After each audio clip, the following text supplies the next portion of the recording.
All right, ladies and gentlemen, here we are in this great state of Oklahoma, one of its state parks, the Runestone Parks, near Heavener, Oklahoma. And the gentleman that is responsible for caring for this stone and seeing that vandals do not distort or destroy, I'm going to introduce you to him. He's growing up right here in this area, and I'm sure he has a lot that he can share with you, and I know you're going to enjoy it. It gives me great pleasure to present to you Mr. Lester Rowland. Lester, would you share with us?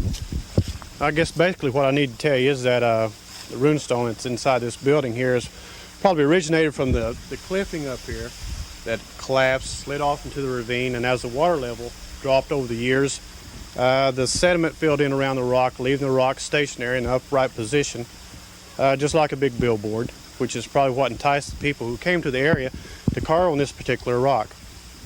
Back in the probably early 20s or 30s, some treasure seekers dug down in front of the rock thinking it was possibly treasure buried at this point, and just to find as they dug more rock exposed underground as on top. So they think possibly what is carved on the rock is the date November 11th, 1012, which was St. Martin's Day, as a religious holiday for the Scandinavian people. And this little enchanting ravine, which encircles the rock on three areas, which also protects it to that aspect. And then the rock is weathered with age, and because it's weathered to the point that the letters are smooth, and it being a Savannah sandstone, which is about 7 to 10 thickness of hardness of the rock, they think because the letters are smooth that it's taken possibly hundreds of years to become to that point, which eliminates probably the possibility of the Indians being carved, that the Indians did carve on this particular rock. And I don't know what else you'd like me to talk about it, but talk about your boyhood here. You grew up in this area, didn't you, Lester? Yeah, in the Heavener area. We used to come up here when we were kids, and it was known as Indian Rock at that particular time, and we just kind of clowned around up here all day long on the weekends, and never really gave it much thought. Then in the 60s, when it was more or less publicized as being Scandinavian background, it it kind of added a little more interest to what we grew up to in the area. And I guess that's basically all I really need to tell you, other than from this point to the northwest, which the Poto River, you can see this particular little horseshoe type ravine in the mountain, which is a shadowy part of the mountain. And if the Vikings or the Scandinavian explorers came to that point, looked up here, seeing this shadowy part of the mountain, perhaps thought it being a cave or a sheltered area, come up to investigate, no more than to find this rock in the upright position, probably left their mark there. And well, that's fascinating. Well, thank you very much, Lester, and it's a real pleasure for you to take the time to share this with us. And all you folks that want to visit this place, it is a state park here in Oklahoma, and Lester would be most happy to show you through. Beautiful waterfalls here in the background, but also your heritage. This is your nation. We're a nation that the people control this nation, basically, when we protect those rights. And it's wonderful when you see these people that their lives are dedicated to protecting our heritage, the Americas. America, BC, yes, as you know from Albuquerque, we have found some stones back in even to before Christ walked this earth. This happens to be a fixed date, and makes a very interesting story, which we will continue to share with you as we show you the rune letters. Rune is a word that means secret or hidden. A priest language in the beginning, and then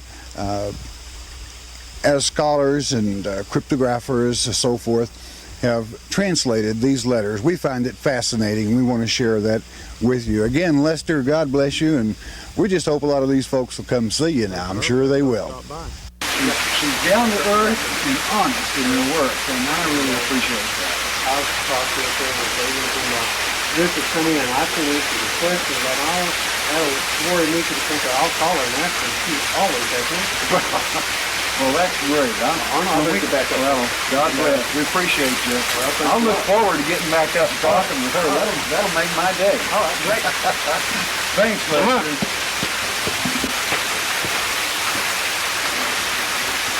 And here we have this beautiful slab, a signboard. It's approximately 12 feet or taller.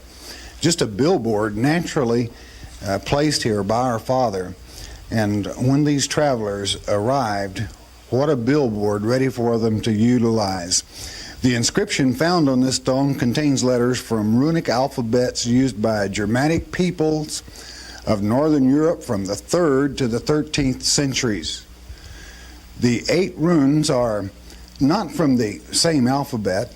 6 symbols are taken from the 24 rune alphabet in use around the 4th century. Eventually, the alphabet became condensed in the 9th century to only 16 syllables. The 2nd and 8th runes are taken from the latter alphabets, translated to English equivalents using both layman, however, using both alphabets rather. The inscription reads G-A-O-M-E-D-A-T,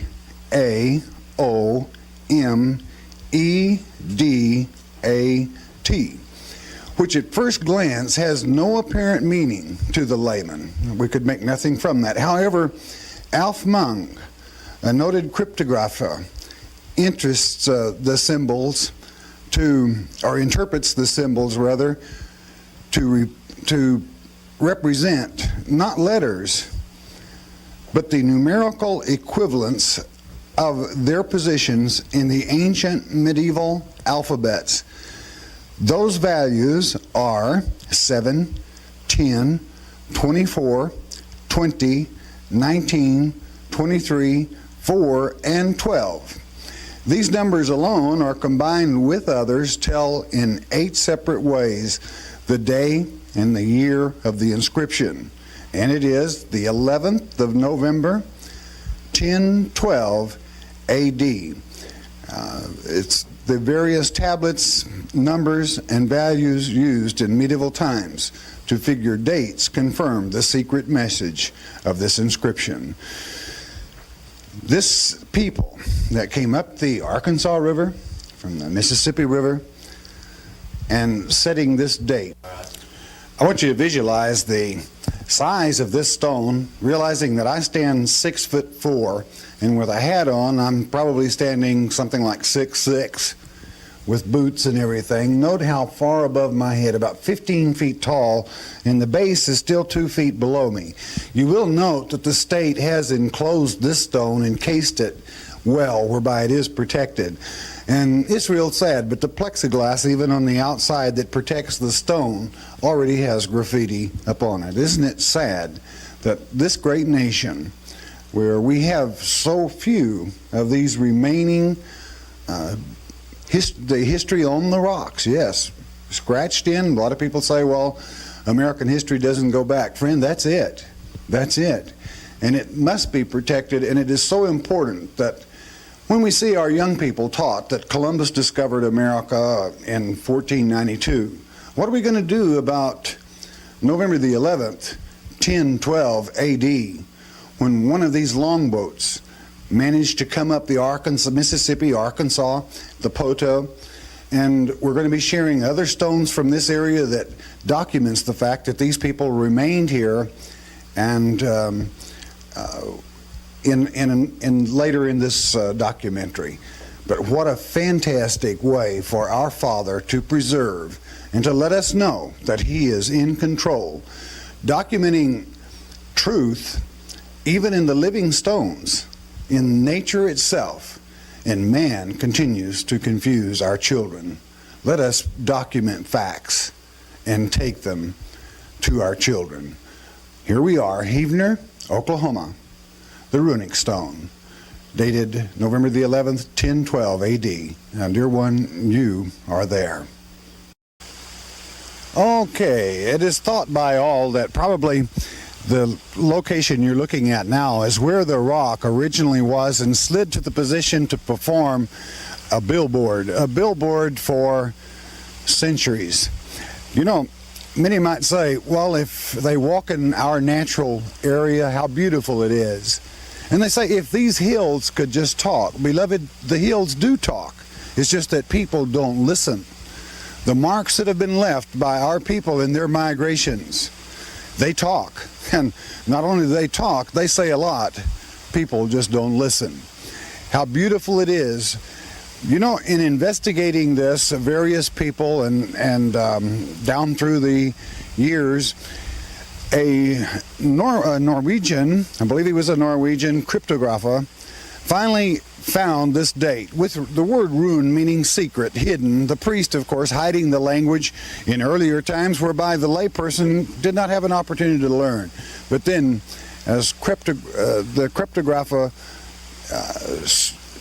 explains and interprets the date, then we find that from Greenland, in the year about 1008, 1007, 1008, that there were 4 ships, 4 longboats of Norsemen that came to New England to establish a new colony. The colony was a failure.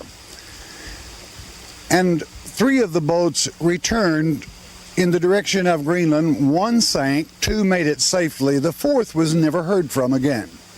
It doesn't take too much imagination to know that there were not that many Norsemen in the Americas at that time, especially that this date, on this sacred day for the Scandinavian holiday, November the 11th, St. Martin's Day, that this date would be scratched. Did it mean also that perhaps one of them passed away near here? It's possible.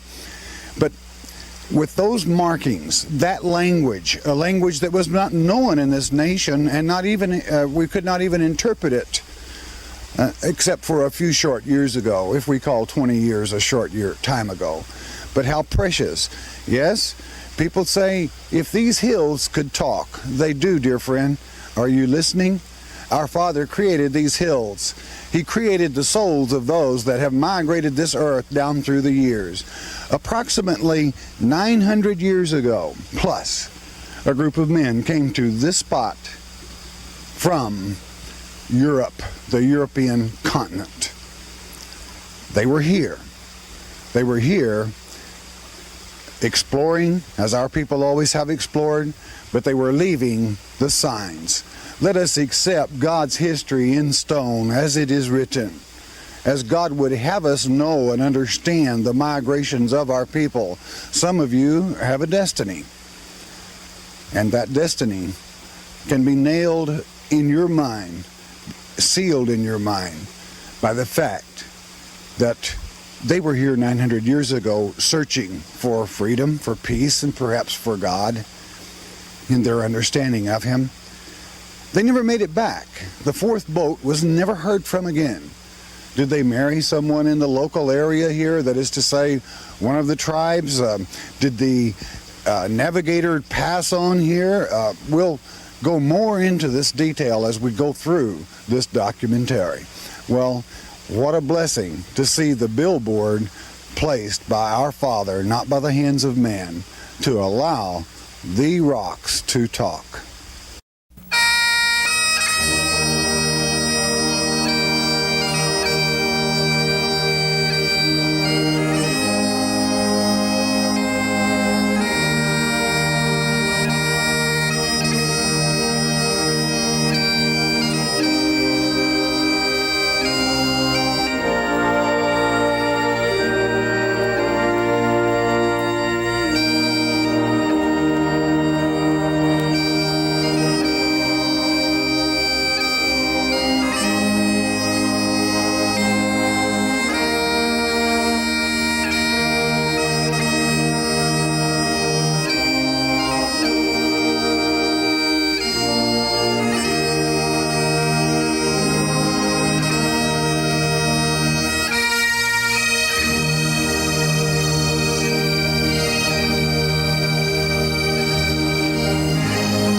All right, ladies and gentlemen, we are at the Kerr Museum in Poto, Oklahoma. It's a place I want all of you to remember well because there are artifacts here that you just can't pass up.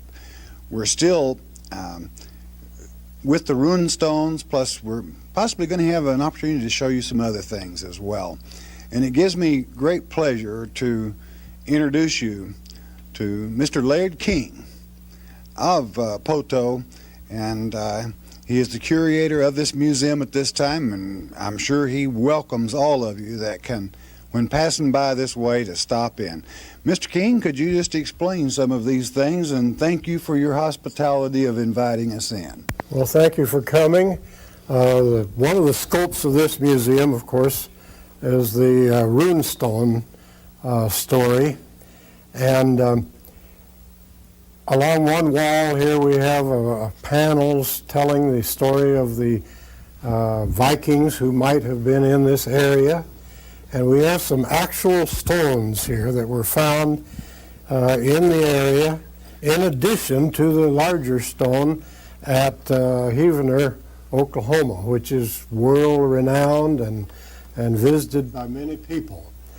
These smaller stones, of course, could be taken out of their site where they were found, and we have the good luck of having them on display in cases here in our museum, along with explanations of their meaning and possible translations of the letters, the runes, on the stones, which came from ancient Scandinavian alphabets, two particular alphabets.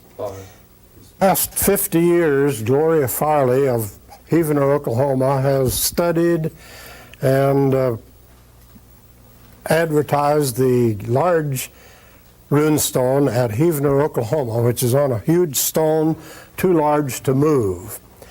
Since its discovery, which could go clear back until about 1830, other stones have been discovered in this area. This stone right here, the Poto runestone, was found on a spot about 10 miles away from the Heavener stone, and one of the translations of the message on the stone dates it at a time 5 years later than the Heavener runestone. There's a picture here of the two boys who discovered the Poto stone, and one of the boys still comes in here. He is a grown man now. He's working on his master's degree in Tahlequah, the school at Tahlequah. The next stone there is the Shawnee stone, which was discovered in a stream east of Shawnee several years ago, and it represents a date 10 years later than the Heavener runestone, and apparently written by the same rune master. These runes are letters from two Scandinavian alphabets dating back around and before the year 1000.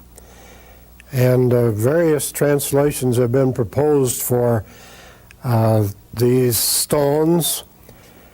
And the more you're around them, the more you feel like the Vikings actually were here.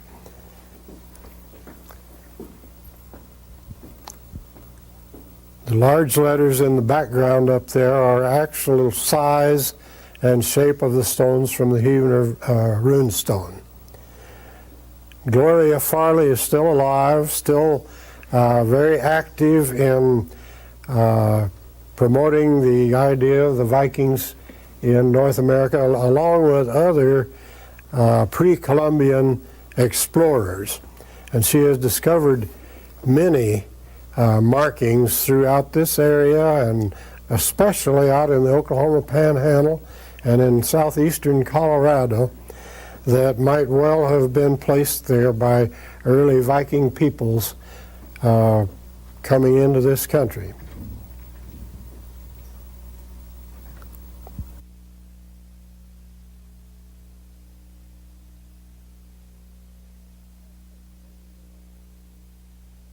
Okay, thank you very much, Mr. King, for sharing with us in this, and we're going to ask you to explain some more things that you have here. But these two stones that are a part of, I feel, the stone, the Runestone and the Runestone Park there at Heavener, Oklahoma, does in fact prove that the Vikings, the Norsemen, were here. Their alphabet, a lot of people, again, and perhaps it may sound I'm repeating myself, many people say, if these hills could only talk. They do, my friends. The Vikings, who are they? The Vikings were the descendants of a vigorous and aggressive people from the south who conquered Scandinavia about the time of Christ. They were tall and blond and robust, and at home they were self-sufficient farmers who lived along the fords and valleys throughout Sweden, Norway, and Denmark. The shaded areas of the map show the distribution of the population in Viking Age Scandinavia. You see Finland, Sweden, Denmark, Norway. And Mr. King just stated that about the time Christianity began to work its way up, it even began to show a bit of an influence on these Vikings. This is where they came from, touching base in Greenland and then coming into New England and many migrating later. Again, here's the Heavener Runestone. The existence of a large upright rock bearing an inscription has been common knowledge in the Heavener area for a long time. It was known as Indian rock until Mrs. Gloria Farley, a native of the area, discovered that the symbols on the rock were Scandinavian runes. And of course, you know the rest of the story as we've talked of it and how precious it is, and we are indeed thankful to that lady for her input to archaeology and to the languages. Evidence of Viking explorers in North America. You know and I know that it's all over. But artifacts, inscriptions, and settlement sites found in the United States and Canada provide evidence of pre-Columbian exploration of North America by Vikings, according to most archaeologists. Liaz Akhmeto's site furnishes irrefutable proof that Norsemen were in America centuries before 1492.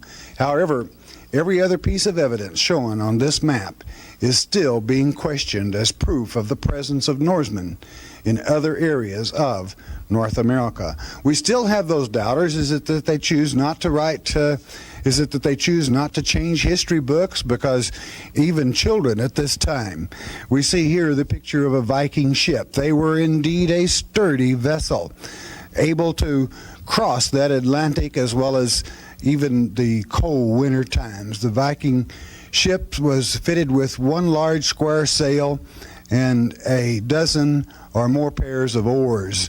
A lot of rowing to bring them up the Mississippi River.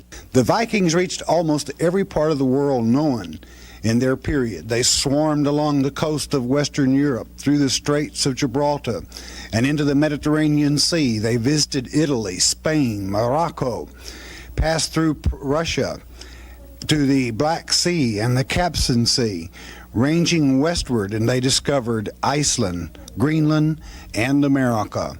We see that the jump there is a small jump for the people that covered, certainly the area that they covered. Certainly indeed a brave people. Now, the runic writing itself, you know that the word runic means secret and or hidden. And the priests originally were the only ones that knew or understood the alphabet, therefore keeping captive those that they preached or the members of their parish. And let's look at this runic, this runestone here from Broby, Upland, Sweden, from the 11th century. Before the Latin alphabet came north with Christian missionaries, the Vikings used runic symbols which were generally carved on stones. And the Vikings believed the runes to have magical powers, and those using runes frequently shrouded their meaning with mystery, therefore the meaning of the word.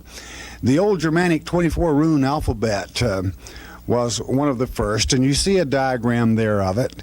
And then in use about 100 to 900 AD, revived again in about 1600 AD, the 16-rune medieval alphabet being Danish. Now you will remember that in the stone at Hivna, we have both, that is to say, Scandinavian as well as the runic influence, making it exceptionally interesting. How fascinating. Do the mountains hold still? No. The mountains speak, dear one. The mountains have a message for you if you listen. Okay, the runestones in Oklahoma, there are 4 stones bearing inscriptions that are generally accepted as runestones, have been found in Oklahoma. Their locations are shown on this map. You will note Tulsa, Shawnee, Poto, and Heavener.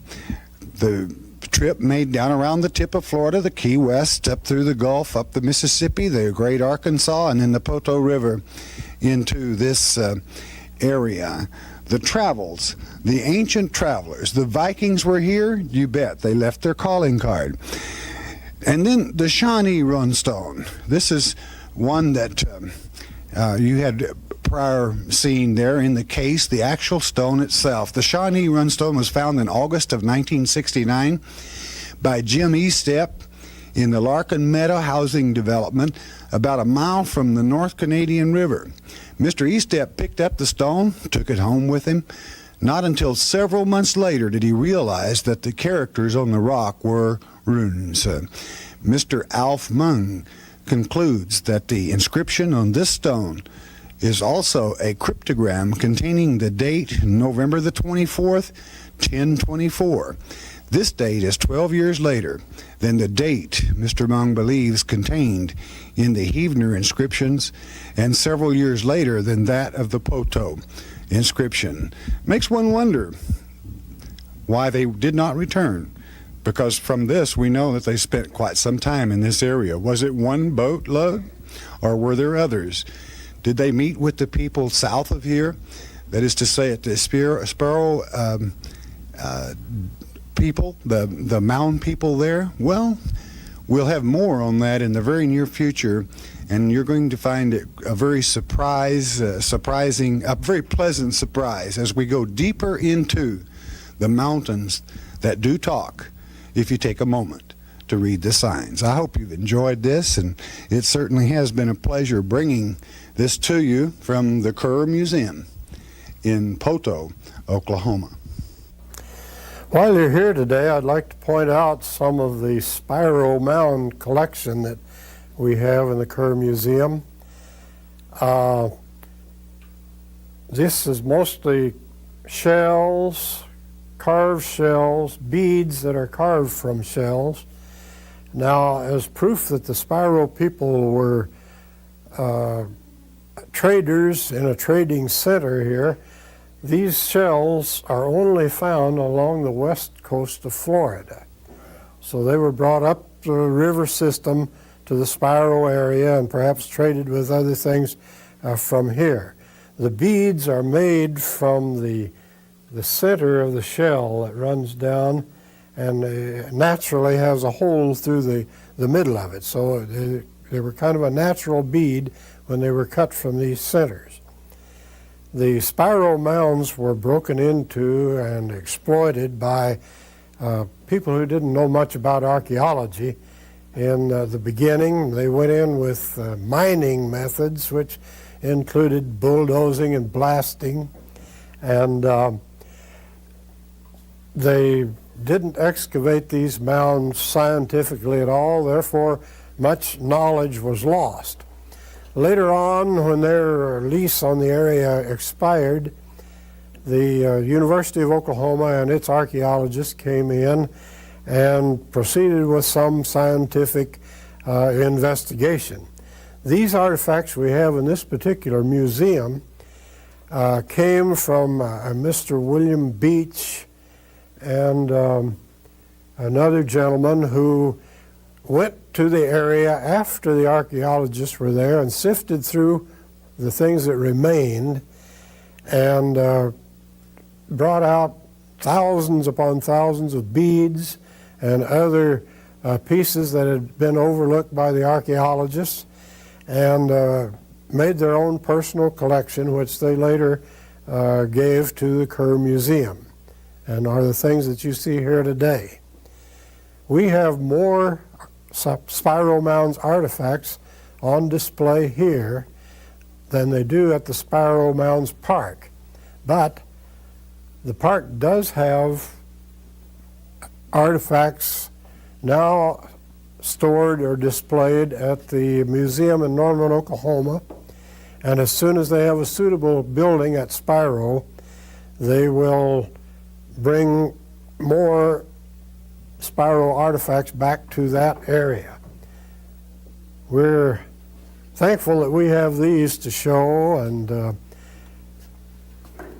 hope that it gives you an insight into the early population of this area, the way they lived, the area in which they lived, and the state of their art, their carving on the stones, which represents facets of their life, and from it can be guessed some of their ceremonials, some of their religious practices.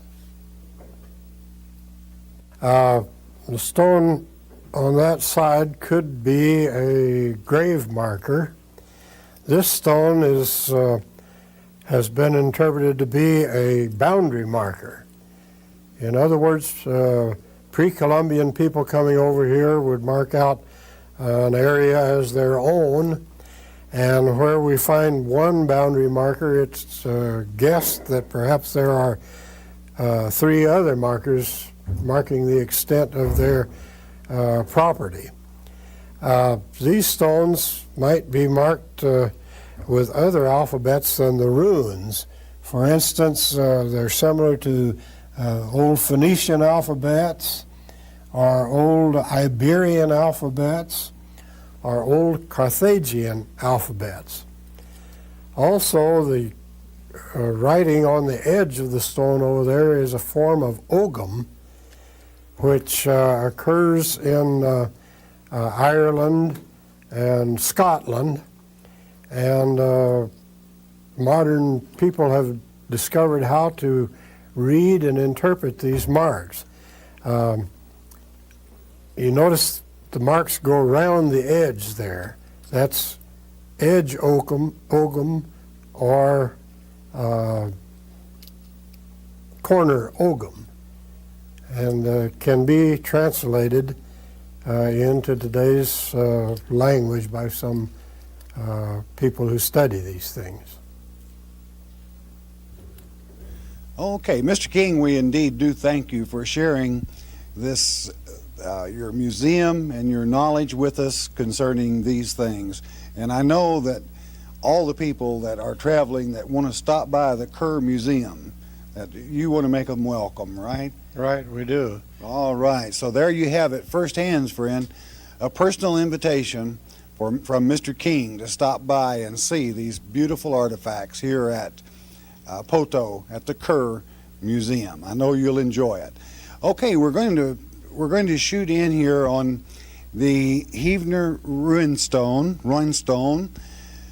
and perhaps you can see by the size of the stone compared to the people that are even in the picture there.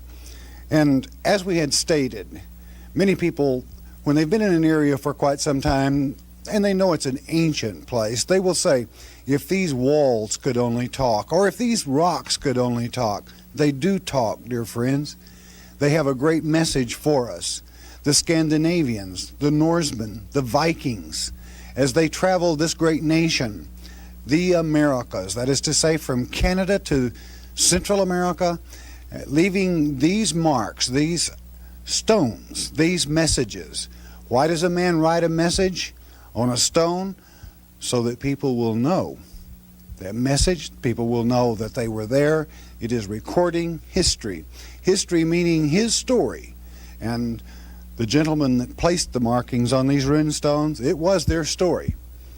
And the mountains, the rocks do speak. And we just thank the Heavener and the Poto area, the Kerr Museum, and the State Park there in Heavener for allowing us to share these things with you. And if you're planning a vacation this year, you want to know a good place to go? You know, in these documentaries, I always say, America, you are there. There's one thing better than that. It's good to bring you along with us via video, but make the trip yourself. Enjoy your American Christian heritage, a heritage that shall be forever until even our King returns. He talks, but yes, as he stated in Acts chapter 2, that there would be signs both on the earth and from the heaven. Many people stumble over the signs that are left concerning the migrations, concerning many other things. See that you do not fall in that category. Visit America. You don't need to go to a foreign land to see the great things of history. We're still exploring, and America is still a young nation, for there are many things yet to be found and discovered. See that you enjoy this great nation of ours. Practice your rights as a citizen of it. Listen to the mountains. Listen to the stones. And, of course, how about a plug here? Listen to your Father as well as he guides you. But you're always welcome in this area. I must say that in all the places we've traveled, in the rural area, we have as friendly a people as I've ever met here in this area. I know that every citizen will make you feel welcome as you visit these sites, and we just thank them from the bottoms of our heart. All right, bless your hearts. What a pleasure it was to visit those places and to bring that to you. I want to read from, if I may, the Epigraphic Society, President Barry Fell, a small article concerning the runestones. I think you should know what other people believe they should be translated as for your own information. And this is by Paul H. Chapman from Georgia. And this is the article, real quickly. Your readers who are not familiar with Old Norse may wonder how two of us derived two different translations from the Heavener, Oklahoma runestone. That is to say, Chaplin's and Nielsen's articles in volume 16 of the ESOP, this particular publication. Runic writing inscriptions developed through three distinct phases, and the letter symbols in one sometimes represents a different sound in another. For example, the symbol similar to our asterisk as an AE in the first phrase, but representing H in the second. With time, Old Norse split into 5 languages: Danish, Swedish, Norwegian, Icelandic, and Farsi, with multi-dialects and spellings. This was further complicated by the use during the middle phrase of a shortened alphabet with only 16 symbols, representing the previous 22, now 26. The D and the T were the same, I and E, K, and G, and so forth. It is for these reasons that the runologist stressed the need for translations to be in context. I feel that Nielsen's translation, Gloom's Valley, in other words, Gloom's Valley was the translation by Nielsen for the Heavener stone. While possibly is not in context, the stone sits on a mountain, not in a valley. Gloom is not a known Old Norse name, but is instead a postulated derivative. My translation, to invite barter, that's barter as to trade, would seem to fit the context. The inscription is in large letters on a huge boulder in a prominent location. The Old Norse people were wide-ranging traders at this time in history. Both words can be found in the Old Icelandic dictionary. Now, that's fine, and I want to submit that as everyone has a right, and you need to know those translations. However, inasmuch as the 3 stones were found in the Heavener area and surrounding towns, with the dates in Norse, in the runic rather, to being many years apart, not many, 8, 5 years and then 12, I feel there's a very possibility that the navigator or the leader died and they intermixed. And these were, inasmuch as the runic rune alphabet was first possessed by priests, and the fact that it was used for on the dates of religious holidays, I feel rather that it was probably for that reason. With 4 boats having left the Norwegian coast, 2 returning, 1 sinking, and 1 disappears, and then in that same date range have them show up in Heavener, I find very interesting and tend to go with that. Now we're going to Tennessee. 8,000 years, the people you're about to see claim people were in the Tennessee Valley in Loudoun County, and they also communicated with as far north even as Newark. I want you to enjoy this. I think you will realize our people and other people have been here a long, long time. It gives me pleasure to welcome you to the Sequoia Birthplace Museum, dear ones. Here we are. I know you're going to enjoy this fascinating documentary on the life of the Cherokee.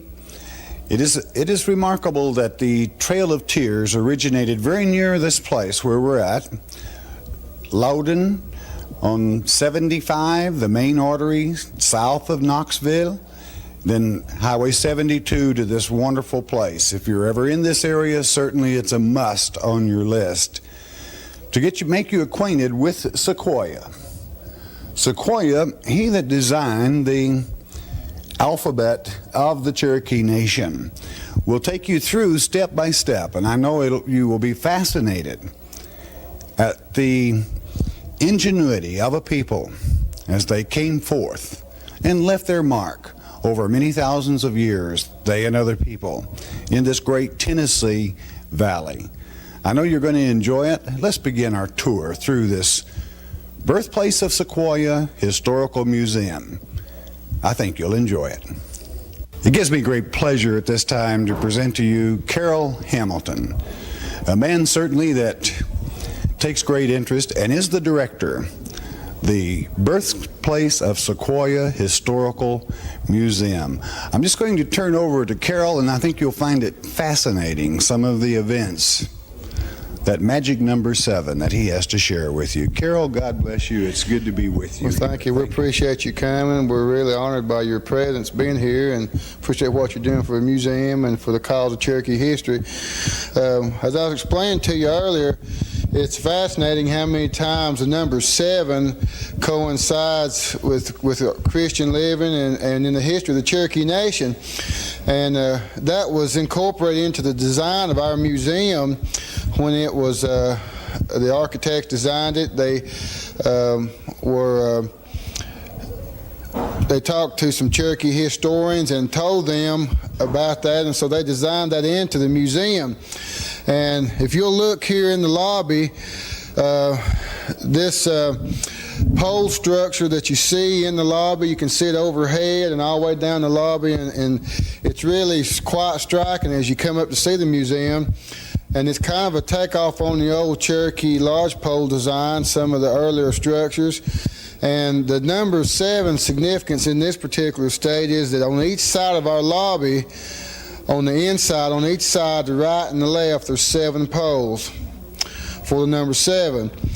On each side of the walkway, as you come into the building and as you exit, there's 7 poles, 5 in the front and 2 in the back. So there's 7 on each side. And so you notice that there as you look out the front door, and then as you exit the back door, it's the same type of thing. So there's 7 on each side. And then also our window design, we feel like is pretty unique. And if you look just inside as you start through the exhibit area here, you'll see one of several sets of windows. And along the bottom of these triangular sets of windows, you'll see 7 panes of glass across the bottom. Each one of these sets of windows has 7 panes, which again is representative of the 7 clans of the Cherokee Nation. The Cherokee Nation had 7 clans, and so that's what we're representing with these 7s and these different instances is a tribute to each of the 7 clans. Also, again, across the top of the exhibit area on the right side, you'll see 7 panes of glass across the top of the exhibit area. So there's just 7 like that in the museum, and again, that's another takeoff on the 7 clans. And if you just step around the corner here with me, I want to show you our theater. And our theater is where we try to tell you about the story of the Cherokee Indians today.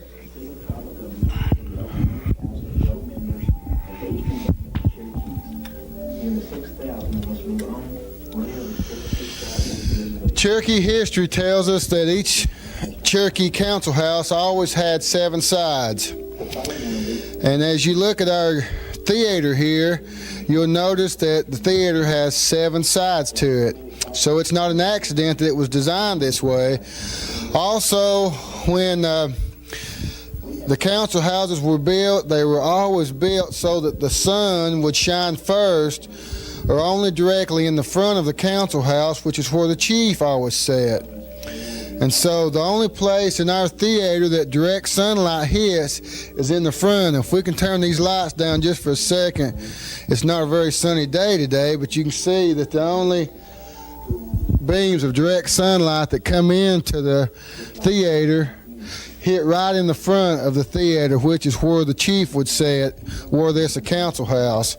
So that's another instance where the 7 is incorporated into the design, and the fact that the sunlight hits right in the front, I think, is very prominent. And as I said before, it wasn't an accident. It was designed that way to pay tribute to past generations of Cherokees. So we just thought these were a couple of facts you might enjoy knowing about the museum, and there's something you don't catch on first glance, but it's something that means a lot to a lot of people after they find out it's here. And these pictures here that you see are an aerial view of the council house site in Chota. And when Henry Timberlake explored this area in 1762, why, he said that this looked like a large mountain. This council house was large enough for 500 people. So it was kind of built like an old amphitheater. The seats were staggered and raised one above the other. And all these small holes you see here are post holes that actually supported seats and benches. And in the center there was where the central fire hearth was in the council house. And today, on the exact spot where Chota was, while the Cherokee Nation has erected a monument to past generations of Cherokees, and maybe later in the film you'll get to see that spot, but this is the only spot that's still where you can still walk today and experience that history. And so this is where the actual council house was at Chota. If you look here at these other pictures, you'll see an artist's rendering of what some of the villages would have looked like. There was paired summer and winter houses. Each family had a summer house and a winter house. And they're at the height of Cherokee civilization, well, there was probably 250 families, so you're talking probably 1,200 people in this one village. So it was a tremendous establishment. It was just up the river from the village of Tanasi, which is where the state of Tennessee got its name, from a Cherokee village called Tanasi. So that's another, I think, important fact. But this map here you see is the map of Henry Timberlake that he did in 1762 when he explored this area, and he labeled all the major Cherokee villages on the bends in the river.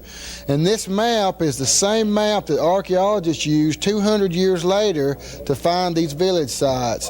So the accuracy of this map was astounding. This is the one they used to find these villages when they did the study. So that's another important fact about the museum I thought you might want to know. If you look here at this particular exhibit, you're going to see a picture of Sequoyah and his daughter Ayoka with the backdrop of the Great Smoky Mountains in the background. And in 1809, Sequoyah began work on the syllabary, and it was only the 6th time in the history of mankind that an entirely new alphabet had been created. And normally it had taken scholars hundreds of years to do it, but Sequoyah was able to do it unassisted in 12 years. So I think this was a phenomenal feat, and he had all kinds of opposition. His people thought at one time he was crazy. They thought he was a witch.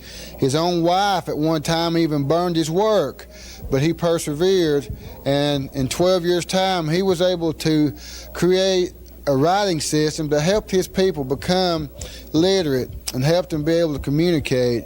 And this was to become more important a few years later after the removal of the eastern Cherokees to the west. That gave them a way to communicate with their relatives that had been moved out to the west. But this picture we see here is Sequoyah dressed in traditional Cherokee dress, and he's teaching the syllabary to his daughter Ayoka.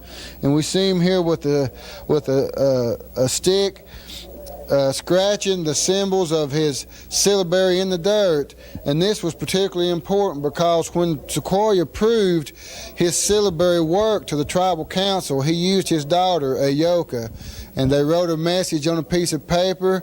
They made Ayoka leave and took her several miles away. They made Sequoyah write a message on a talking leaf, and then they brought Ayoka back, and she was able to read the message word for word, just exactly what the tribal chiefs had told Sequoyah to write. So this proved to him that it worked. So here you see a picture of where Sequoyah taught the syllabary to his daughter. I'd just like to take a moment here to show you an example of the Cherokee syllabary, and we spoke earlier about Sequoyah's creation of it.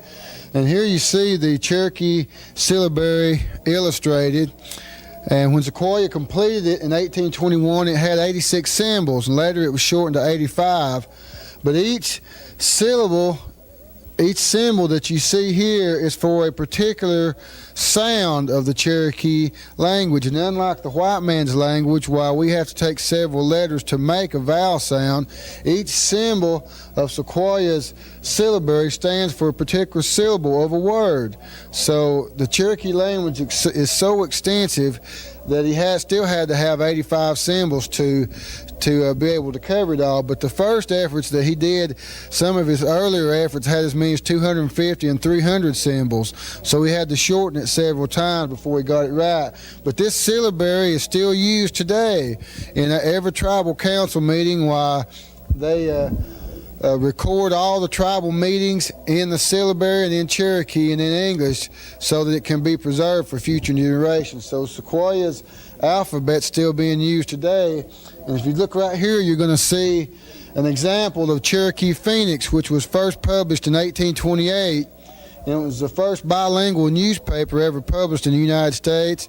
And it was part in the syllabary in Cherokee and part in English. And this just further illustrates, I think, how civilized the Cherokee were prior to the removal. And because of Sequoyah's invention of the syllabary, they were able to form their own constitution, their own tribal government, and it's just another facet of history that shows us that the Cherokee indeed were the principal people.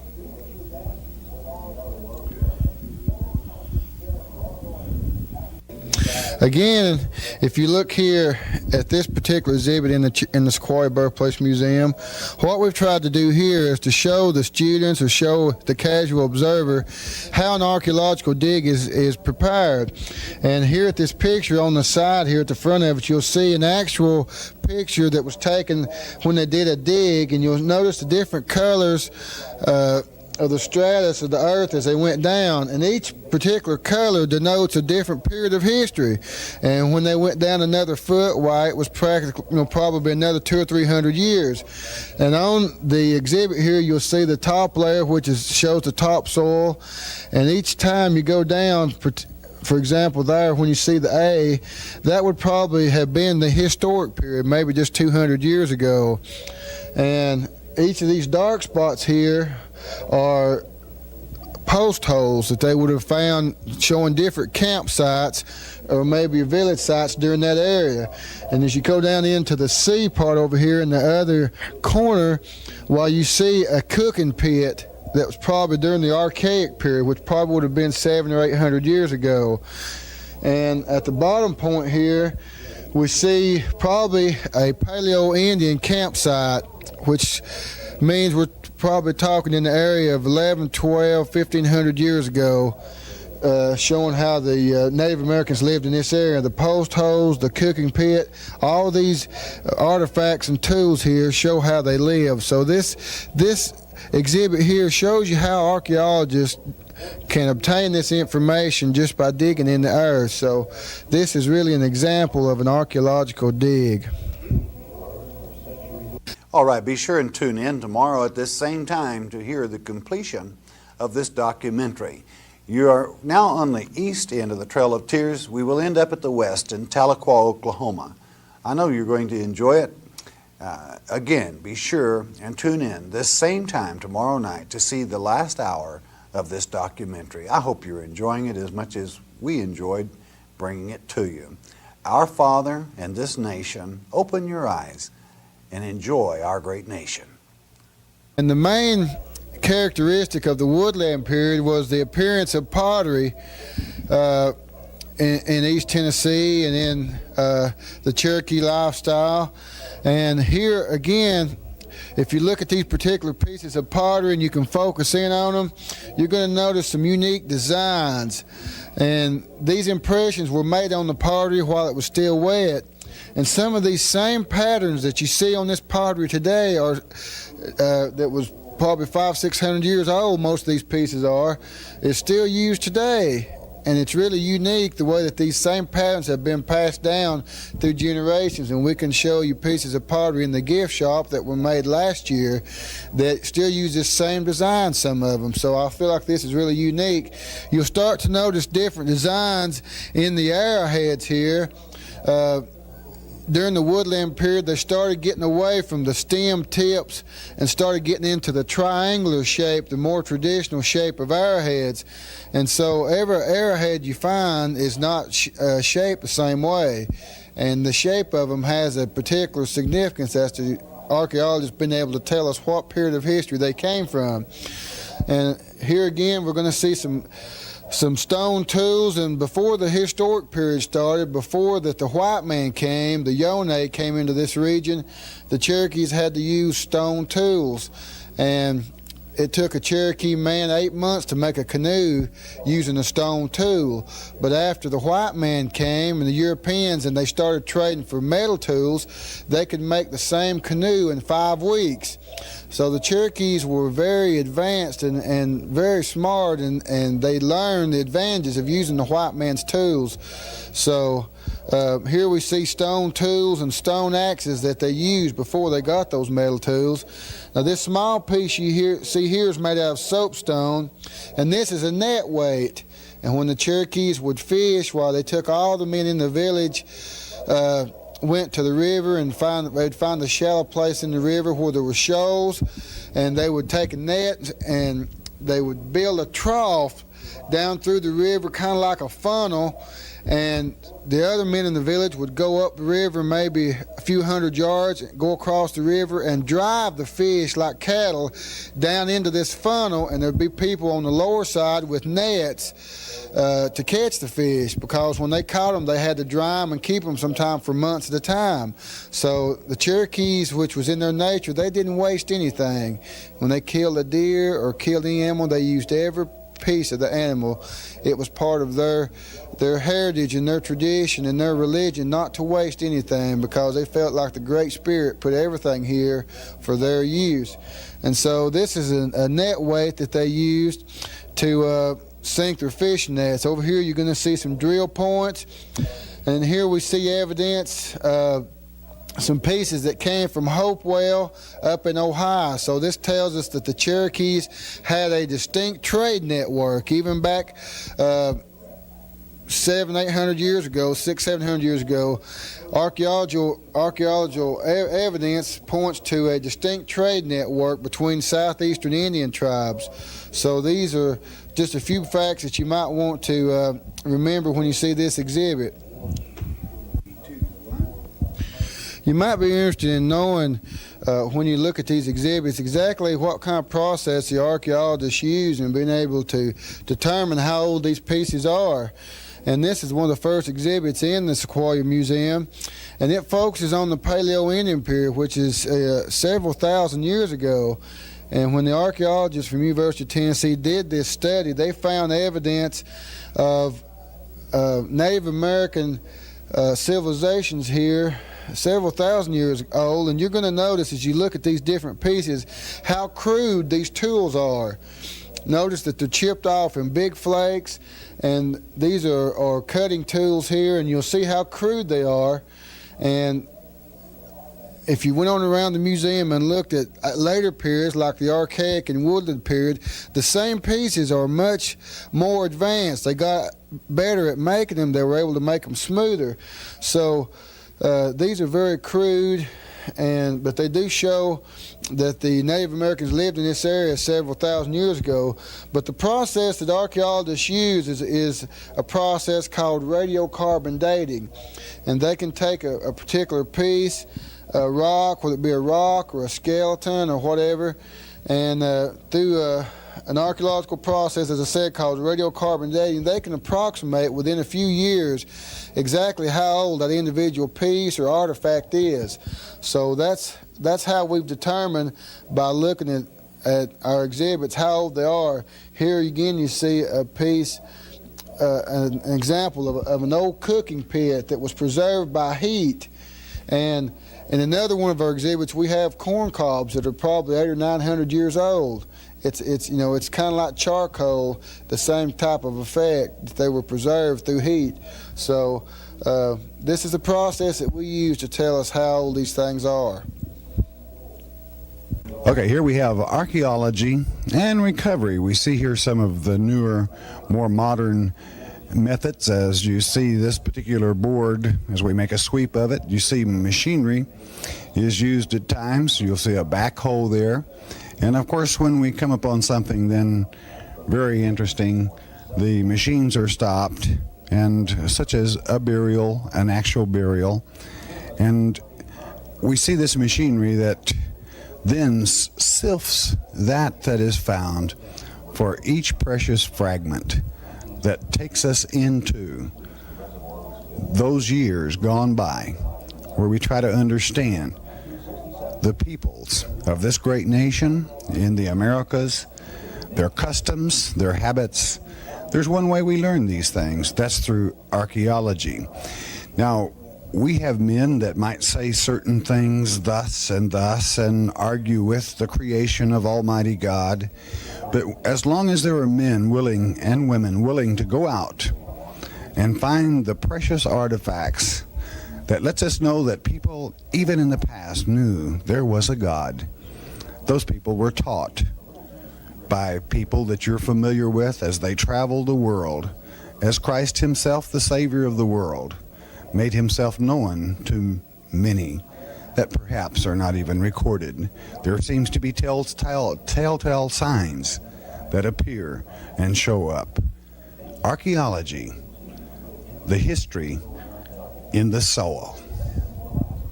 Okay, one of the things here, this beautiful valley, Tennessee Valley, some of that original portion of the Cherokees, and we see this infamous Trail of Tears, both tracks. I want you to note we're rebroadcasting to satellite directly right now, feeding down into 30 million homes from Canada all the way to Brazil. We're coming to you from the end of the Trail of Tears. And a relative of mine, old Alfalfa Bill Murray, was a spokesman for this great nation, even as Oklahoma in the territorial days, and came on up into the state now of Oklahoma. We'll be coming to you from Tahlequah, the Cherokee Museum there as well. But from this heartland, from the beginning, from the earth, the womb of all, I want to thank Carol for inviting us into the museum as director. Carol, it's been a real pleasure. We appreciate your hospitality, and it's real good to see this wonderful, wonderful museum. Well, thank you. I want to say again, we are proud you got to come, and we feel like this is a story that needs to be told. the story of the Cherokee people and of Sequoyah, his great accomplishments. And here you can find out where it all started. And this is tribal land. This is the only tribal land in Tennessee, the only Indian-owned historic attraction.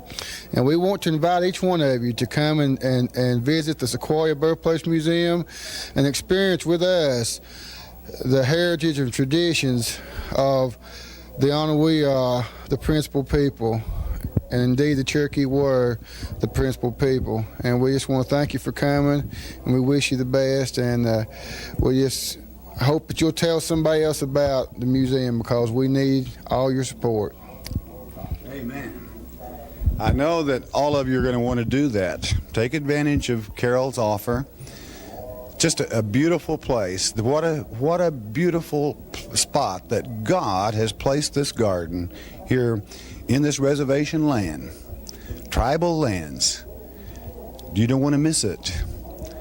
Keep touch with the heritage of these great Americas. Carol, again, God bless you and thank you so much.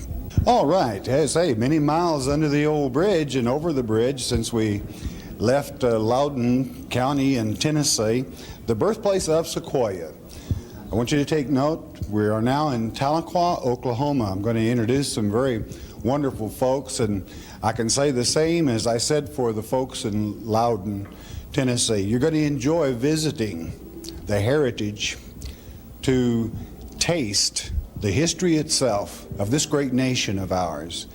You see behind me a interesting thing. I'm going to let the director of this museum come in, tell you a little bit about this, introduce himself, and then introduce a very lovely lady that will be with us here through a portion of this museum. John, would you come in, please? John Justice, the Director of Marketing. John, welcome to the Shepherd's Chapel and the National Christian Network, and thank you for being so kind to allow us to come through this wonderful village. Well, I'd like to thank you and the good folks that you brought with you today for being kind enough to want to come over here and be with us.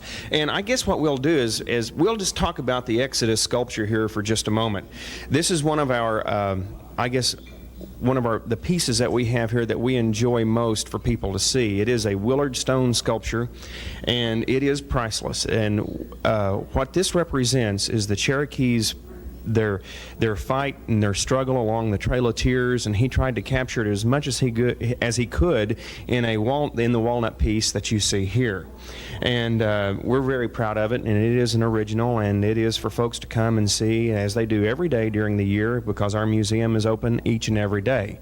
Right now I'm going to bring on Lisa Finley, as she's I'm kind of the ugly side of this team, and she's kind of the other side. But what we're going to do is that Lisa is going to actually kind of take us through today the museum, the ancient village, and the Trail of Tears drama, and tell us each thing about it as we go through.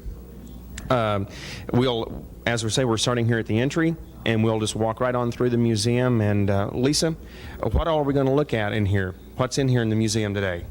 Well, thank you, John. What we're going to take a look at is some of the past history of the Cherokee, which I'm sure you all covered in Tennessee also.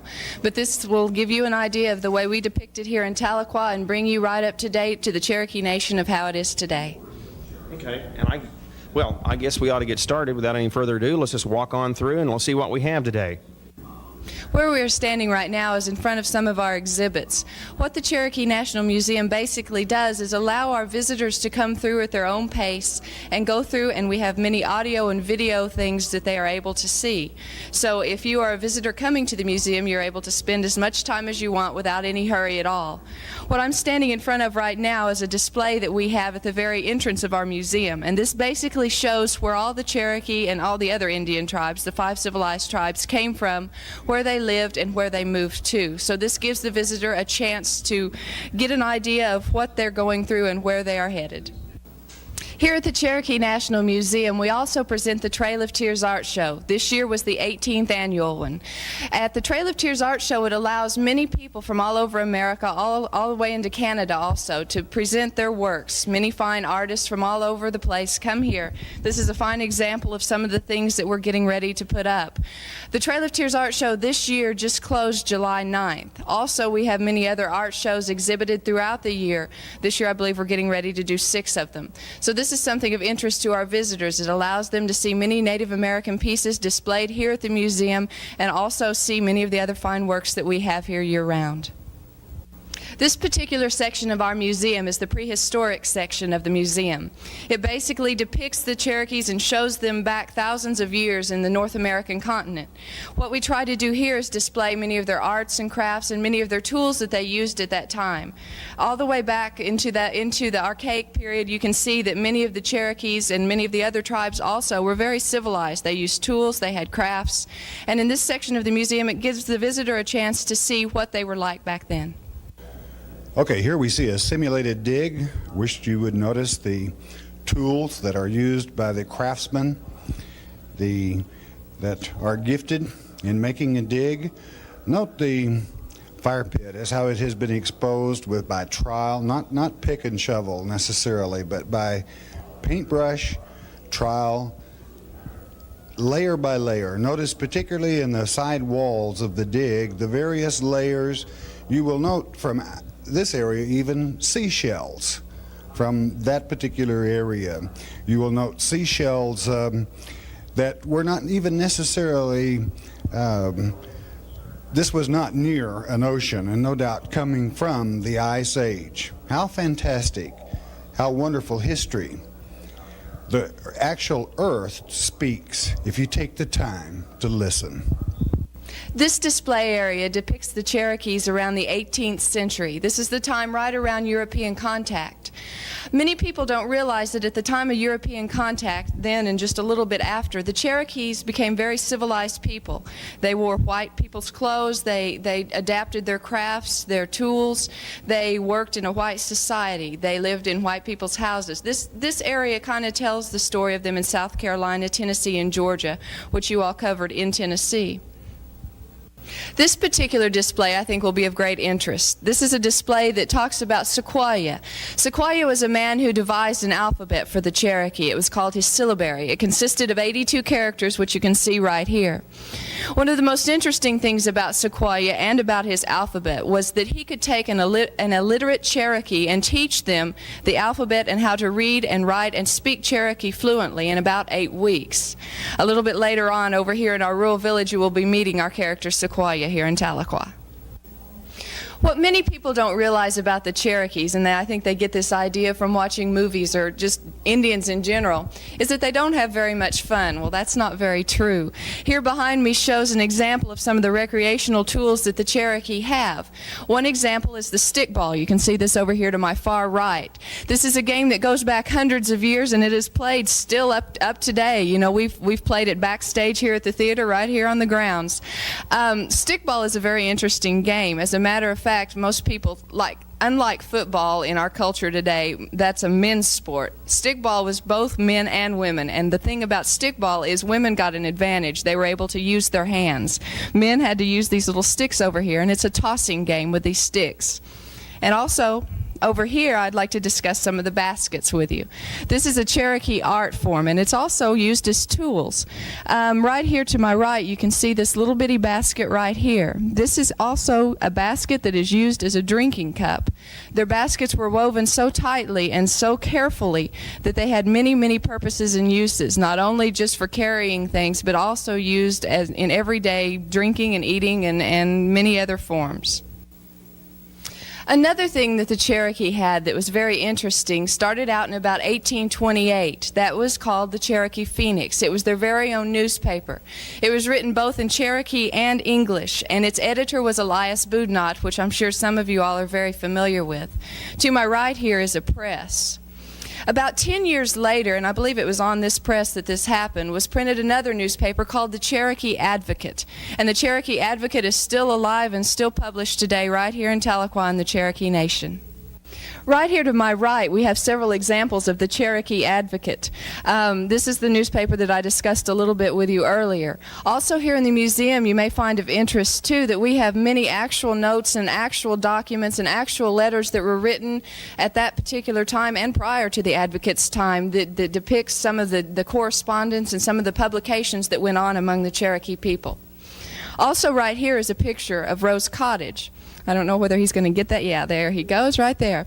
This was John Ross's house when he came into Indian Territory. Some of you may find of interest that this is a very southern, very aristocratic home. John Ross had slaves, as did many of the Cherokees when they came into Indian Territory. Also in this display case, you will also find some of the silver and some of the cut glass and many of the other things that John Ross did have in his home. So the Cherokees were not just Indians that lived in teepees or lived in poor housing. They were very affluent in their society at that particular time. The Cherokees also were in the conflict of the Civil War. This is something that I'm going to let John tell you a little bit about if he'll come over here to me. He's our military buff here at the Cherokee National Museum, so I'm going to let him talk about it. Thanks, Lisa. I don't know how big a military buff I am or not, but since I have a degree in United States history, I've always taken kind of a profound interest in the Civil War. One of the things that I always like to tell folks in relationship to, what was the war like in this part of the country, is that no, there were not the battles of Gettysburg or Antietam or Shiloh that we're familiar with from history, but in this area it was more like, I guess you would think of maybe like a Vietnam.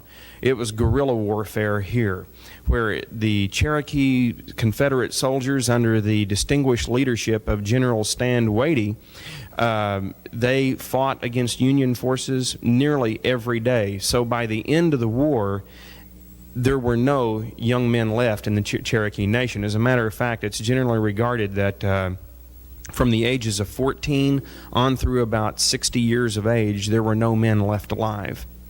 And so all you had were young boys and the very, very old men.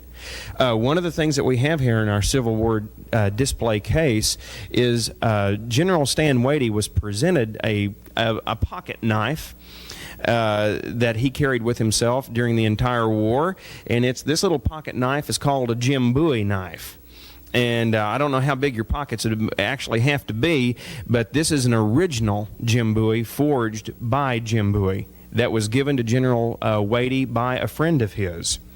And he carried this knife, which I guess most of us would refer to as just a very small sword, throughout the war. And it is one of our it's one of our choice pieces that we have in our Civil War display area. John just mentioned to you a little bit about Stand Watie, and I mentioned a little bit earlier about the man John Ross. I think now would be a good time to tell you folks who those people are. John Ross was the principal chief of the Cherokee Nation in the removal of the 1839s. Stand Watie was ahead of the removal in 1835. What happened was Stand Watie came to Indian Territory first, as I said, in 1835. John Ross came with his group second in 1839, which, as you might think, would cause a little bit of a conflict. Yes, they were both Cherokee, but at that particular time in 1835, when Stand Watie came here, he had already set up his home, and his people had already pretty much established themselves in Indian Territory. So by 1839, when the principal chief John Ross brought his group over here, there were conflicts that arose between who was principal chief, who wasn't, and what was going to happen and how this was going to be settled, who was going to be head and who was not. John Ross was very strong at remaining neutral. He wanted to keep his Cherokee Indians together. He wanted to keep them living their own civilized life as one Cherokee people. Stand Watie wanted to keep them more civilized in the white society, I suppose you might say. When the Civil War conflict arose, Stand Watie wanted very much for all the Cherokee people to support the Confederate troops. As I said before, John Ross wanted to remain neutral, and that was another major conflict that arose between these two factions of people. And as it may be of interest to you also, Stand Watie was one of the last Confederate generals to surrender from the Civil War. We are now outside of the Cherokee National Museum in our little plaza area. Right behind me you see 3 columns. These 3 columns were on the south side of the actual female seminary that was right here on this spot in Park Hill. The female seminary was built in 1851, and its basic concept was to educate the Cherokee women at that time. It was done for them to be educators, for them to be teachers. The structure burned in 1887, and all that was left were these 3 remaining columns. There were actually 25 columns that were on the east and south sides of the seminary at that time, but these are the only 3 that were left. We also have a seminary here in Tahlequah that was built after this one burned. It is at the Northeastern State University campus, which is also known for its education. People go there to become teachers, so the female seminary is still carrying on at this time. It was approximately 185 feet long, and it was 2 to 3 stories high. I stated earlier that the columns were on the east and south sides. They were actually on the east, south, and west sides. These are the south columns of the seminary. The bricks that the columns are made out of were procured right here in this area and also fired by local Cherokee craftsmen. I guess now would be a good time to tell you that we are leaving the Cherokee National Museum and getting ready to enter our rural village, which is right over here, right behind me. We have now stepped into Adams Corner Rural Village here at the Cherokee National Museum. This place depicts a crossroads community at the time of about 1875 to 1890. What generally was in a community like that was a post office, which was its main central location, a general store, several log cabins, a schoolhouse, and a church. What we've done here in this little replica of a village is taken many actual structures from around Indian Territory and placed them here in the village. We can walk around here in a few minutes if you wish. We have a schoolhouse over here, a general store, several log cabins, and just generally a basic little community. One thing too about the rural village is these structures are fairly close together. In actual Indian Territory, they were not quite this close together because many of the people did farming and work on their land. So as you can imagine, there would be quite a bit more space. Of interest to the general store over here at the Adams Corner Rural Village, we actually sell many things that were sold in that particular time frame. We sell rock candy and tobacco and all sorts of interesting things that people might be interested in. The school over here, during the summertime, we generally try to have a school marm over here, and what she does will teach kids who come to visit the museum several words in Cherokee, several ways of spelling things in Cherokee, and give them just a little bit of a lesson on what Sequoyah did at the time prior to this community. We have now entered the Cherokee Schoolhouse. Some of you kids out there are probably going, yuck, I don't want to watch this. But actually, you will find this probably very interesting. Right over here to my right, you will see Sequoyah's syllabary right up here on the chalkboard. Also, you see some Cherokee words written out. So for some of you folks who want to say hello to somebody out there in Cherokee, you can see over here, OCO. That's hello to all your friends in Cherokee.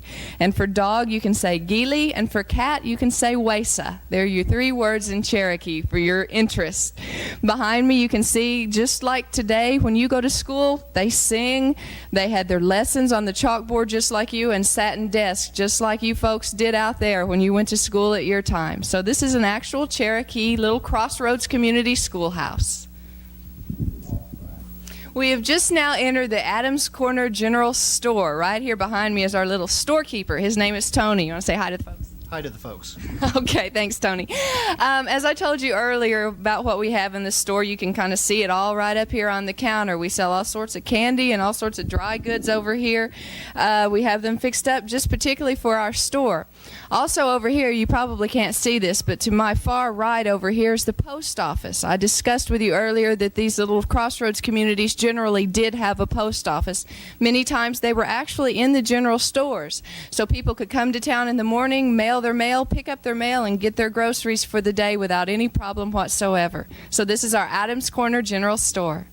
I'm now standing in front of a log cabin here in Adams Corner Rural Village. It might be of your interest to know that this log cabin was actually taken from Lost City and reconstructed right here in our rural village.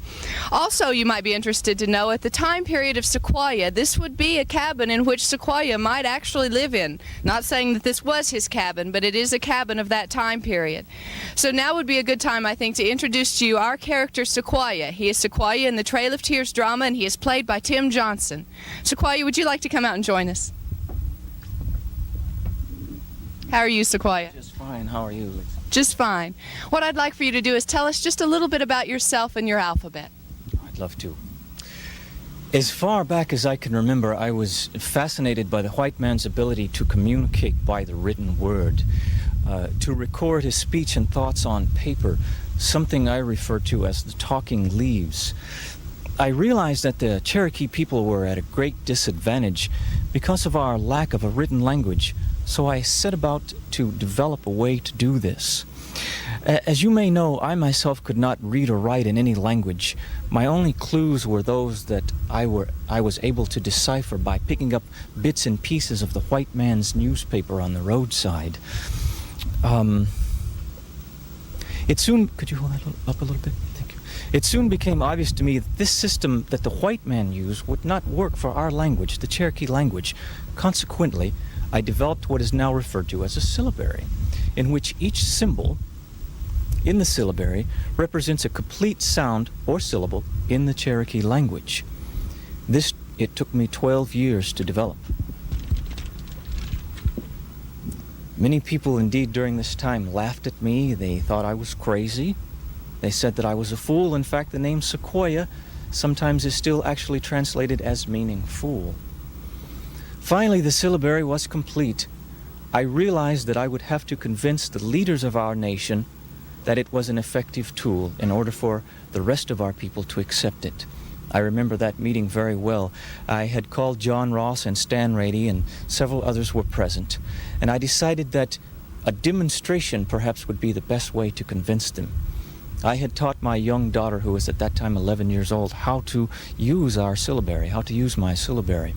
What I decided to do was have her leave the room. Rather, I'm sorry. Let me pick that up. Okay. I explained that I would leave the room, at which time they were to give a message to my daughter, whom I had, of course, taught the syllabary. When I returned to the room, I read aloud to them the message she had given in Cherokee. Well, their reaction was astounding. And from that point on, the syllabary was widely accepted by our people. Many people became able to use it in a matter of only 2 or 3 weeks, and we went from a nation that was completely illiterate to one that could communicate our thoughts and preserve our history, just as the white man was able to.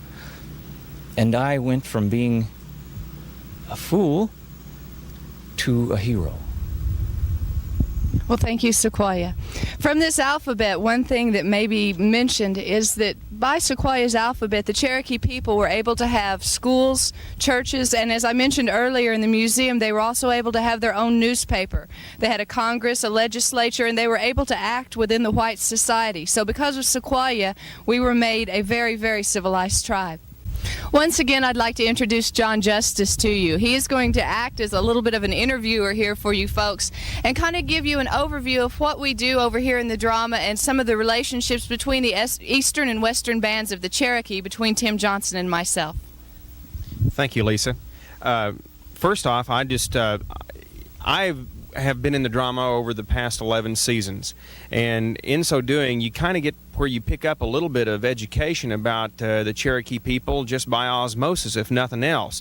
But one of the things I wanted to ask you, Tim, is that in the drama, we try to portray it as close to history as possible. And I know that Stan Wady and John Ross had an awful lot of trouble when Ross and the group known and was, I guess, tragically given the name the Trail of Tears when they arrived.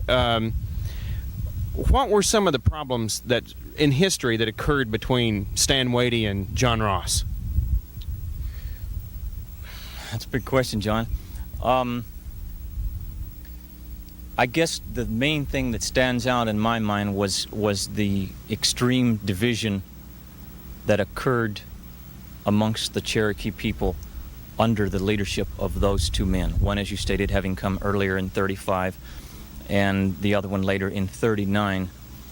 Well, you know what? Let me ask you, just taking it like Sequoia's role in this, since you're obviously play the role of Sequoia, obviously you would have a tendency to lean more towards what Sequoia believed and what he wanted to see happen.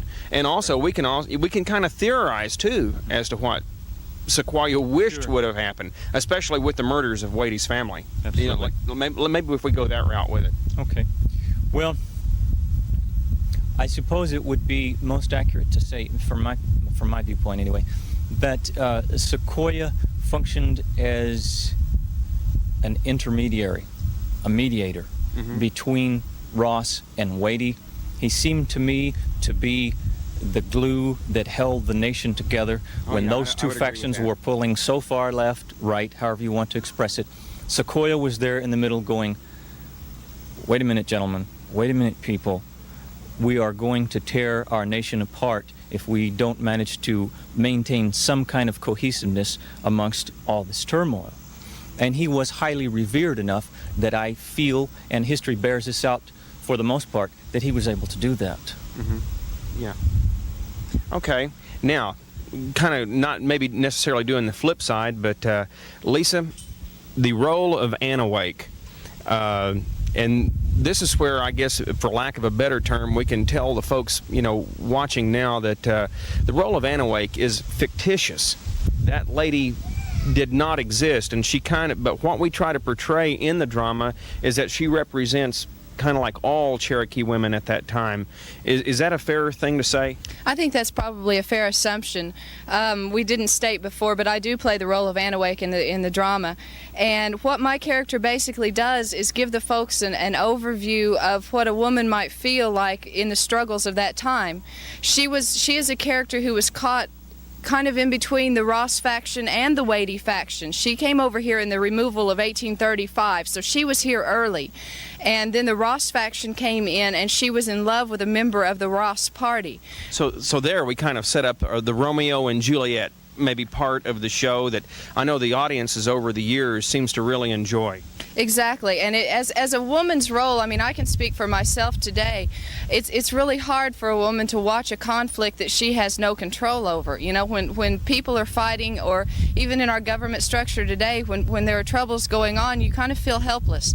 And I think the role of Anawake kind of shows that helplessness and that feeling that she wants everything to work out okay, but she also wants herself to be happy, and she wants all the Cherokee people to be together and happy. One of the historical aspects of the drama that we do bring out is after John Ross and his folks arrived in Indian Territory, a terrible event took place of which Sequoyah was right. I mean, he was right in the middle of it, and that was the murder of Stan Wadey's family. And boy, Stan Wadey just got away, I guess, just barely, because he was informed by one of the Ross followers that his murder was imminent. And so who were the men that were killed, and how important were they to the Cherokee Nation? Well, the three men were Elias Boudinot, Major Ridge, and his son, John Ridge. And these were all Wadey's relatives, by the way. Yes, absolutely. All three, particularly Elias Boudinot and Major Ridge as well, very important men in the functioning and carrying on of the Cherokee government, as it were. And Tim, greatly missed and a huge loss to the Cherokee Nation at that time. All right, and the reason that they were killed is because early on, before the removals, there was a law in the Cherokee Nation that said no Cherokee Indian could sell land to any white man, and that was called the Blood Law. That's right? Right, and they unfortunately had, according to their brother Cherokee, violated that law. And so after their arrival, some followers of John Ross and actually got together, and they kind of formed a vigilante group, and they sought out these three men and indeed put them to death, and exercising that law of it's a capital crime if any Cherokee sold land to any white man back in Georgia. And so that law was carried out here, and we portray that in our first act. Very vividly. And we might mention here that the way you've just detailed this is sort of the crux of what the problem was with the Cherokee at that time. The division between whether to abide by the old Cherokee ways and be limited by not being able to function in the white man's society, or to become more integrated into the white man's society and in turn, unfortunately, lose the old Cherokee ways. That's correct. Now, Lisa, in the second act, it's a lot of the show obviously revolves around the Civil War, and we end up with statehood in 1907. Kind of briefly, tell everybody a little bit about, you know, exactly what it feels like, or that may be unfair. What happens to On Awake in that second act? The second act for the show starts out as a very lively section in history. It's as we saw earlier, the female seminary was going on, and it starts out with a seminary dance, and everybody's very happy. We find out right after that On Awake's character, her uncle Stan Wadey, comes on, and we find out that all around this area people are joining up with us, which is something John Ross really does want to avoid. This makes her very distraught, because she really is supporting Ross's side, because she is now married to a member of Ross's party, and she still wants to support her uncle because he is still her uncle. So she's caught once again in that same conflict. A little bit later on in the second act, we find that On Awake's husband Benjamin gets murdered. And he is murdered basically because of this struggle, this conflict that arose because of the Civil War, because of Wadey wanting to join the Southern Confederacy, because Benjamin supported Ross. He gets murdered, and she immediately goes to blame her uncle, which in all aspects of the show, he really didn't want him to be murdered. He didn't want Benjamin to be murdered, but he was murdered. That the fact still remains, and she is very upset by that. And the show basically ends with kind of a truce coming between On Awake and her uncle, and 1907 arriving, and everything's happy and joyful once again, basically. And Oklahoma, and we'll just close with that, and Oklahoma becomes a state in the federal union. We have now entered the Cherokee Heritage Center's ancient village. We are very proud of our village here. This depicts the life of the Cherokees in about the 1600s, just prior to European contact. One thing that we like to see here at the ancient village from our visitors is when they come into this village, most people usually think of Indians as living in teepees and riding horses and living a lifestyle like, I suppose, what you see on movies. Well, for the Cherokee Indians, this is not true. This is not the case. As you can see right behind me, you can see one of our huts. This is an actual hut just like the Cherokees would have lived in at this particular time frame. They lived a very, very civilized lifestyle as compared to what people generally think of. So visitors are very surprised to see this. We are now, once again, like I said, in the ancient village, and as you can see, this is a living museum, is basically what this structure is and what this represents. Right here standing to my right, I have our village manager. Her name is Anna Ratcliffe. She is the one that kind of heads up everything that goes on out here. Would you like to say hi, Anna? Hi. Okay, what we're going to do is I'm going to ask her a few questions. She's going to answer me back as to what goes on around this village. We're standing in front of a hut right here. Would you like to tell us what kind of hut this is and kind of what it represents? Okay. This is a hut of an elder, like a teacher of the village. He makes all the tools that we see here, like your bows and arrows, which are made out of river cane and bow dart. And then all the young guys that want to learn to do these things come to him. Okay. What does he make? Just a little bit of everything? Like what do we see in front of us here? We see blowguns, bow and arrows, stickball sticks, a spoon, baskets, the arrowheads, and carvings. Okay. So basically what his thing to do here is to kind of instruct some of the young folks around the villages to get them on their own and to help be able to take care of themselves and their family. Is that correct? Yes. Okay. Well, we'll be moving on to the next hut then. Thank you, Anna. Thank you, Sam. Looks like we have some pretty interesting stuff going on here, Anna. Would you like to tell us what this lady right here is doing? Okay, this is Lena, and she makes a kanachi, and it's made from hickory nuts. She pounds them into this rock, and then she picks out the bigger hulls, and then the meat of it she puts in the stump over there, and then she pounds it with that stick over there, and then the oil from the hickory nut comes out, and then as you pound, you will form it into a ball, and then you will drop the hickory nut ball into a boiling water, and then you will again sift the bigger hulls from that. Back then it was like a famine food, which if their gardens didn't grow, they could live on that for months at a time. But now it's still enjoyed, and we add rice and hominy and sugar now. Well, that sounds great. Would you like to tell us what we've got behind us here? As far as any of this stuff goes? This is it's called an OC, and which is a winter home. They would have built a fire all day in there, and the evening time they would rake out the embers and coals, and then they would sleep in. Our family would sleep in there. So this was to keep people warm, basically, for the winter. Yes, this is a winter home, and this was a summer home. Well, very good. Thanks, Anna.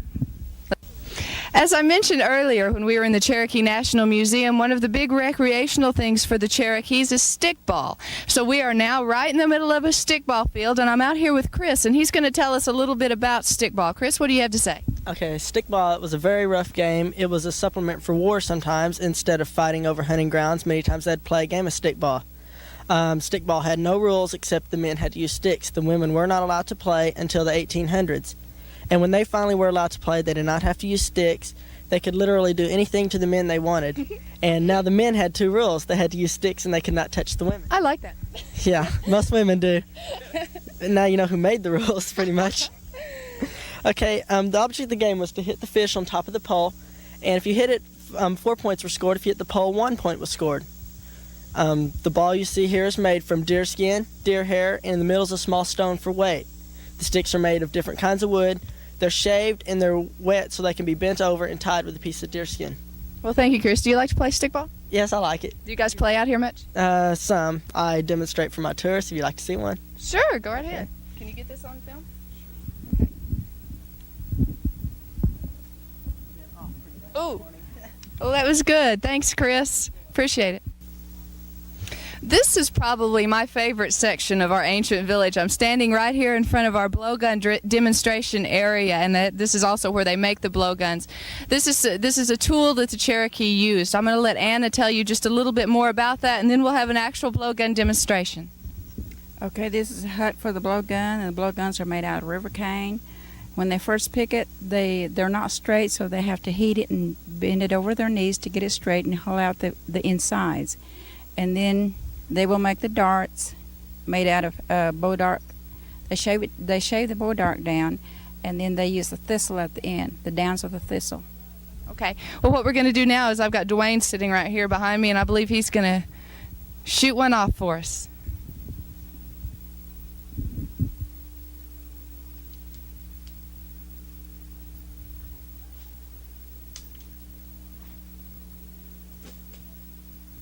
Go ahead and do another one.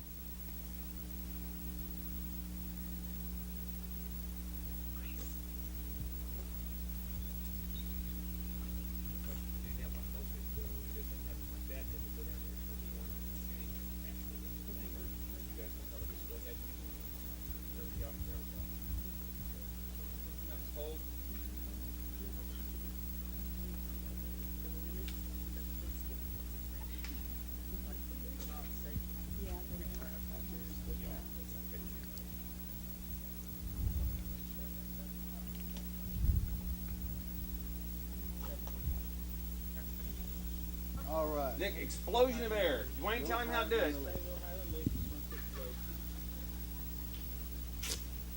Very good. Yeah, that was pretty That good. was good.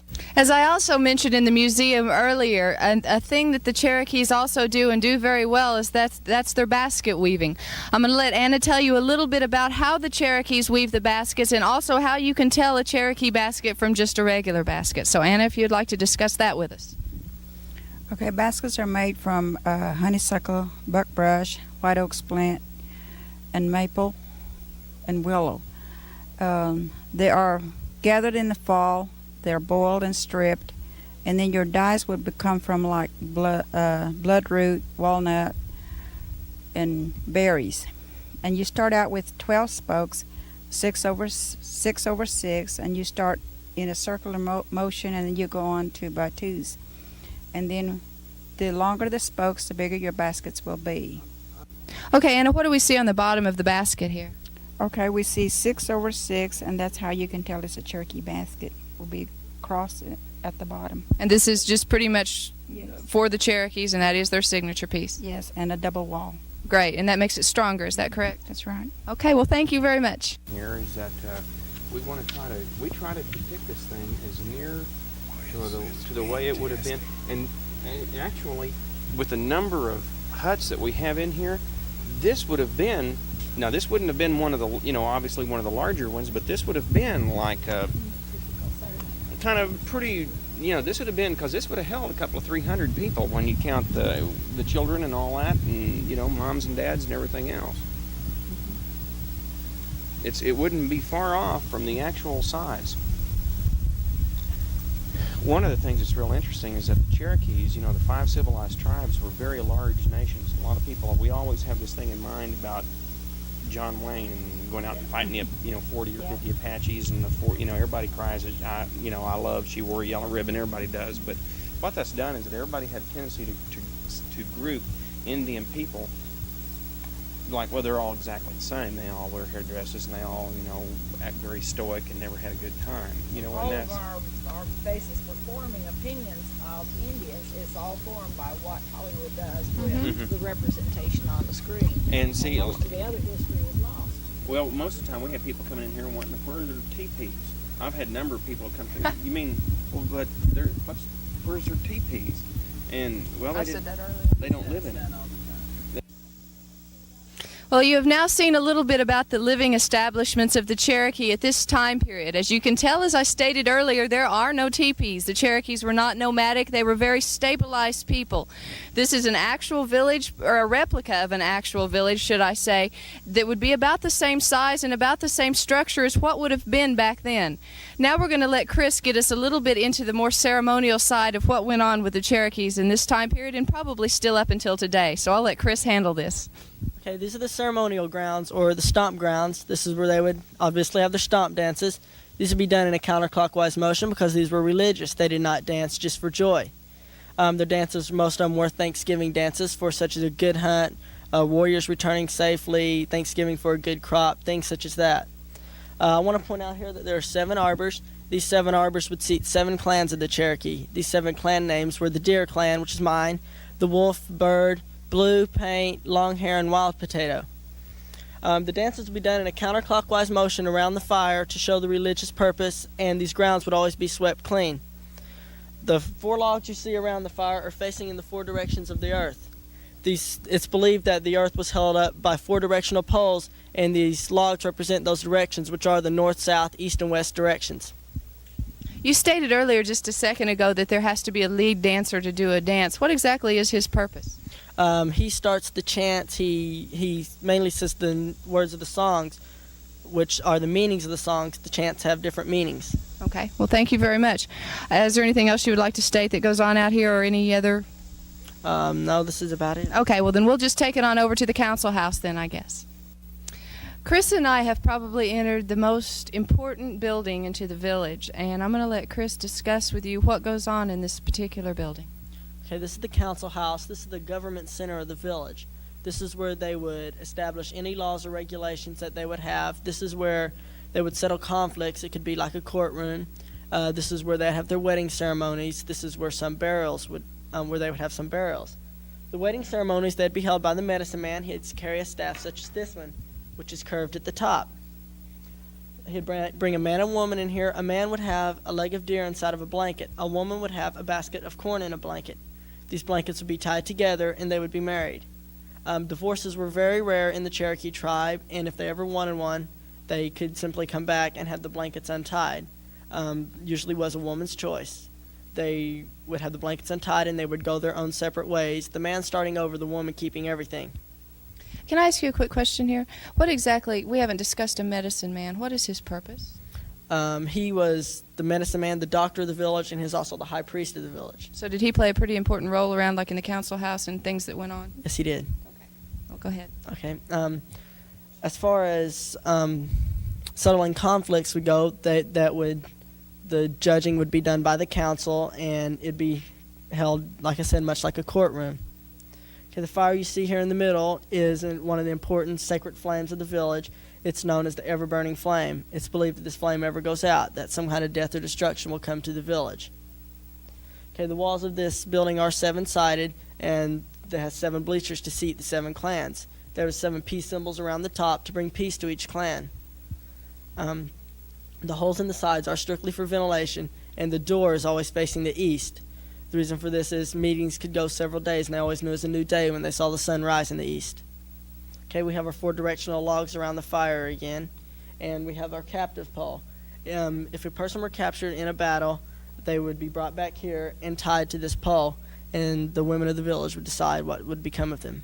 Did they ever kill them? That would be the most harsh punishment. Okay, so basically they just kept them here to try to get information from them, or because they did some terrible wrong. Yes. Okay. Is there anything else you'd like to add? No, there's not. Okay. Well, thank you, Chris. I appreciate it. We are now going to be leaving our ancient village here at the Cherokee Heritage Center, and I would really like to express my thanks for the help of Chris and Anna and all the folks that work here in the village. And now I suppose we're going to be heading over to the theater to do a little bit more talking over there. So thank you. All right, ladies and gentlemen, it's been a great pleasure going through the Cherokee Heritage Village, seeing actual living conditions as they were in the 1900s, and it's something I know you would enjoy. It's not often that I truly recommend, and with almost insistence, that you visit a place. I'll tell you what, they'll steal your heart away. You'll love it. And with me here are the leading roles of the play that happened here in this beautiful amphitheater, with Tim and Lisa playing the part of Sequoia and Anawa. And I just want you two to know it's been a pleasure being with you today. I feel right at home here, and I know anyone that comes is going to enjoy seeing the play. Can I ask you a question? Sure. How difficult is it to get to the amphitheater, say from Tahlequah, parking, that sort of thing? Easy to find? Very easy to find, very easy to get here. What are we, about approximately 2.5 miles from downtown Tahlequah? We have plenty of signs, follow the arrows, very easy to get to. Parking is very ample and lots of room for buses and whatever you're in.